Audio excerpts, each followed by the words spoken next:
अस्सलाम वालेकुम रहमतुल्लाहि व बरकातुहू।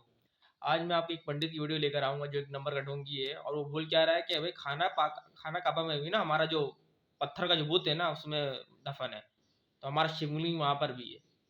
इन्होंने बाबरी मस्जिद शहीद करी, ठीक है ना। उसके बाद एक और वीडियो मतलब कि वीडियो आई है बाबा की, ढोंगी बाबा की, पंडित की।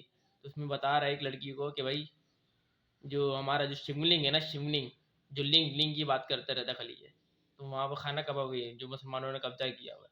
तो आपको वीडियो दिखाता हूँ, मैं आपको वीडियो देखिए। मेरा ये प्रश्न है कि मक्का मदीना में जो शिवलिंग है क्या वहाँ उपस्थित है कि नहीं। क्या वो? मक्का मदीना हाँ, नहीं उसके लिए उस बारे में क्या पूछ रहे हैं? कि वहाँ शिवलिंग उपस्थित है कि नहीं। कुछ लोग ऐसे बोलते हैं कि वहाँ शिवलिंग, हमारा जो शिवलिंग है वहाँ उपस्थित है। हाँ ठीक है, शिवलिंग वहाँ है पर भाई, शिवलिंग कहाँ है। से है भाई? तो वो हमारे भगवान हुए ना, तो मुस्लिम लोग उसको कैसे अपना भगवान मान के उधर रखते हैं। जैसे ये खुद घटिया है, इंसान है जो मूर्ति को पूछता है, दूसरों को भी यही समझता है कि वो भी पूछते होंगे। अबे तुम्हारा काम अलग है, तुम्हारा 100 भगवान है, 1000 भगवान है, हमारा एक अल्लाह है। समझे ना तुम? तुम्हारा 100 भगवान है, 1000 भगवान है, करोड़ों भगवान है तुम्हारा, हमारा एक अल्लाह है। समझे? और तुम्हारे जो शिमली उमली की बात करते हो ना, तो जाहिलियत है तुम। उस वक्त भी जाहिलियत का दौर था, आज भी तुम जाहिलियत जाहिली ही हो। जो तुम बुत के पूछते हो, जो खा नहीं सकता उसको तुम पूज रहे होते हो। आगे सुनते हैं। ठीक है, पूजा ही तो कर रहे हैं वो लोग भी। हम्म। जी वहाँ हम लोगों को जाने ही नहीं देते, जी तो इसलिए हम लोग वहाँ जा नहीं सकते हैं। और हमारे जो तौर तरीके हैं, जो विधि है हमारी पूजा की, जी उस विधि से वहाँ पूजा हम लोग नहीं कर पा रहे हैं। जी लेकिन उन लोगों ने उसका सम्मान किया। असल में जो इतिहास है वो ये है कि वहाँ पर 360 मूर्तियाँ थीं किसी समय, और हम्म। रोज एक मूर्ति का हम्म। उत्सव होता था। बहुत विशाल तीर्थ था वो पहले से ही। और जो मुख्य शिवलिंग है वो मखेश्वर महादेव थे। मख माने हमारे यहाँ होता है यज्ञ, तो यज्ञ भूमि थी वो मखेश्वर महादेव। उस मखेश्वर महादेव की हम्म। पूजा वहाँ मुख्य रूप से होती थी। बाद में जब ये आंदोलन चला, जैसे अपने देश में स्वामी दयानंद एक हो गए, वो हिंदू घर के ही थे और बाद में सन्यासी भी हुए थे, लेकिन उन्होंने मूर्ति पूजा से इनकार कर दिया। उसी तरह से वहाँ पर भी पुजारियों के परिवार का एक लड़का जिसका नाम मोहम्मद था, उसने हम्म। मूर्ति की पूजा से इनकार कर दिया कि ये नहीं करूँगा। और बाद में जैसे जैसे वो सक्षम हुआ, उसने अपने लोगों को भी प्रेरित किया कि आप भी मत करो, और फिर मूर्ति पूजा का विरोध शुरू कर दिया। मूर्ति पूजा का विरोध करने के बाद वहाँ पर लड़ाइयाँ होने लगीं, और फिर कई लड़ाइयाँ हुई। अंत में उनको जगह भी छोड़ करके जाना पड़ा दूसरी जगह। ये बिल्कुल सही बोल रहा है, बिल्कुल सही बात कर रहा है। ऐसा ही हुआ था, हुजूर पाक सल्लल्लाहु अलैहि वसल्लम को इज्जत करनी पड़ी थी। लेकिन जो मुसलमान जो थे ना, एंड में उनकी जीत हुई थी। इन्होंने बहुत जुल्म किया था मुसलमानों पर, बहुत जुल्म, बहुत जुल्म किया था। मतलब किसी चीज़ को, हर चीज़ की पाबंदी लगाई हुई थी मुसलमानों पर। जो मुसलमान जब शुरू में आए थे, तो उन्होंने हिजरत की, फिर हिजरत करके कहीं और गए, अपने आप की तादाद में इजाफा किया, अपने आप को मजबूत किया, फिर वापस आए। ये जो बात करते हैं ना भाई, जो भी है बहुत अच्छा मजहब था इनका, ये जो भी था, ये जीने ही नहीं देते थे मुसलमानों को। ठीक है ना, आगे देखते हैं वीडियो। जिसको हिजरत कहते हैं वो लोग, लेकिन वो लोग अपनी लड़ाई जारी रखे थे। जैसे आर्य समाज आज भी सनातन धर्मियों के साथ लड़ता हुआ दिखाई देता है। बाहर से नहीं आया कोई, अंदर का ही व्यक्ति है, तो वो आज भी लड़ते दिखाई देते हैं। वैसे उनकी लड़ाई तेज हुई और अंत में उन्होंने सारी मूर्तियों को तोड़ दिया। लेकिन जब मुख्य मूर्ति के ऊपर प्रहार करने के लिए आए, तो वहाँ के लोगों ने कहा कि यह बहुत बहुत हो गया है, इससे ज़्यादा अब नहीं होना चाहिए। उन्होंने कहा नहीं, हम मूर्ति की पूजा को नहीं स्वीकार। यार कोई भी समझदार होगा जो ये भी जानता होगा, जो पत्थर के ऊपर दूध चढ़ाते हैं इन लोग, तो जो भी समझदार होगा समझ जाएगा भाई ये गलत है। कोई दिमाग वाला बंदा होगा ना, वो भी समझ जाएगा। और लेकिन ये जाहिल नहीं समझ सकते अभी भी। और ये जो किसी का लिंग पकड़ के पूछते हैं ना, ये जाहिल भी समझ जाएगी, जाहिलियत है और कुछ नहीं है। समझे ना? जो समझदार होगा वो समझ जाएगा, जो नहीं समझदार होगा वो नहीं समझेगा भाई। जैसे ये जाहिल है, इसको थोड़ी समझ में आएगा। आगे देखते हैं। करते हैं, तो उनका बल बढ़ चुका था।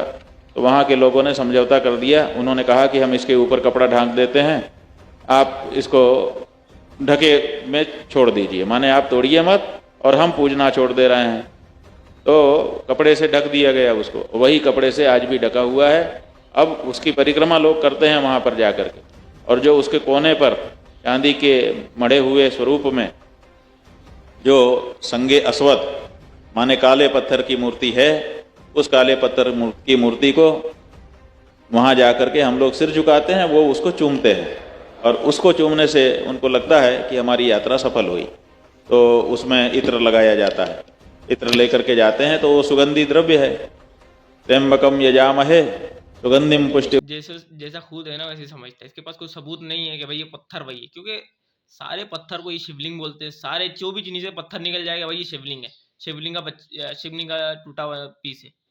मतलब इनके भगवान का कोई औकात नहीं है यार। मतलब एक शिवलिंग जो भी टूटा हुआ है, जो भी चीज़ टूटा हुआ पत्थर मिलेगा वो बोले शिवलिंग है। मतलब इनके भगवान मतलब जमीन में ही पाए जाते हैं। तुम्हारे भगवान का मतलब कोई औकात यही है कि भाई जमीन में टुकड़े बिखरे हुए होते हैं हर जगह। शिवलिंग जो भी मिल जाता है तुम्हें, कहीं से भी शिवलिंग निकल लिया भाई ये तुम्हारा भगवान, ये मेरा हमारा भगवान आ गया है। मतलब यही है ना तुम्हारा। तुमने मकसद पता नहीं, कोई मुझे नहीं पता, नहीं आलिम से जाकर पूछे, वो आपको बताएगा सही कि शिवलिंग का मतलब होता है क्या है। मतलब शिवलिंग बोलते हैं वो जो पत्थर को हम लोग चुनते हैं, वो क्या होता है, किसी वजह से चुनते हैं, पता चल जाएगा आपको। ये जो हम लोग आप जो करते हैं ना शिवलिंग, जो पूजने के लिए करते हैं, हम वैसा नहीं करते हैं। हम किसी को समझते हैं कि ये पाक है, ये मतलब कि ये इसका मतलब कि ये सुनना, मतलब कि कोई ऐसी कोई अहमियत होगी उस पत्थर की, तभी हम लोग चुनते, कोई उसको पूछते नहीं है हम लोग तुम्हारी तरह, समझे ना। हम जहाँ किसी भी जाके पूछ लो, किसी मुसलमान से पूछ लो, किसी चीज़ को नहीं पूछेगा अल्लाह के सिवा। अल्लाह के सिवा कोई माबूद नहीं है और ना होगा। हम एक अल्लाह को मानते थे और रहेंगे, समझे। तुम्हारी तरह हजार भगवान को नहीं मानते हम, समझे। आगे वीडियो देखते हैं। ये हजर अस्वद इन्हों कहते हैं कि शंकर की मूर्ति, हम कहते हैं आसमान से है। ये कहते हैं, इसमें कोई तारीख की बात है ही नहीं। अगर वो कहते हैं तो क्यों नहीं मुसलमान बनते आप? अगर आप मानते हैं शंकर की मूर्ति, मुसलमान बन जाओ, कौन रोक रहा है आपको? हिकमत का जवाब है। वीडियो आ गई। ये है क्या कोई, ये तो खाली फेंकने की बात है, कोई भी कुछ भी कह देता है, मान लेना जरूरी नहीं। लेकिन हिकमत है कि टर्न द टेबल्स ओवर, बाजी पलट लो। अगर आप कहते हैं शंकर की मूर्ति और वो है, तो आप मुसलमान क्यों नहीं बन जाते? लेकिन ये हकीकत बात नहीं है। हदीस में आता है कि वो पत्थर आसमान से, वो माने या ना माने। मेन सवाल ये है कि जब इस्लाम बुत परस्ती के खिलाफ है, तो हम हजर अस्वद को हम सिजदा करते हैं। हम हजर अस्वद को ही पूछते, तो आप और हम में फर्क क्या है? इसका जवाब है कि हजर अस्वद, काबा, कोई भी मुसलमान काबा की इबादत नहीं करता है, काबा को नहीं पूछता है, हजर अस्वद को नहीं पूछता है। काबा, हजर अस्वद हमारे लिए किबला है। किबला के मानी डायरेक्शन, किबला है। और हम मुसलमान हमेशा कांग्रीगेशन, एकता में मानते हैं। और कुरान मजीद की आयत है कि आप जहां भी हैं किबला की तरफ रुख करके नमाज पढ़ो। सूरह बकरा की आयत है। मिसाल के तौर पे आज अगर हमको नमाज पढ़ने का है, तो एक शख्स कहेगा कि हम पूरब की तरफ फेस करेंगे, एक कहेगा दक्षिण की तरफ, एक कहेगा नॉर्थ, साउथ, ईस्ट, वेस्ट, किस तरफ हम देख के नमाज पढ़े। तो एकता के लिए अल्लाह ताला फरमाते आप जिधर किधर भी है दुनिया में, काबा की तरफ, हजर अस्वद की तरफ मुंह करके नमाज पढ़ो। और मुसलमान पहले लोग थे जो ज्योग्राफी वर्ल्ड मैप ड्रॉ किए।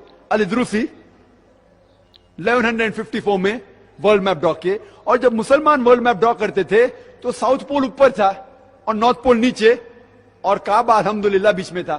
लाइक करिए, सब्सक्राइब करिए और वीडियो को जरूर शेयर करिए, ताकि ये बात लोगों तक पहुंचे आगे तक। शुक्रिया।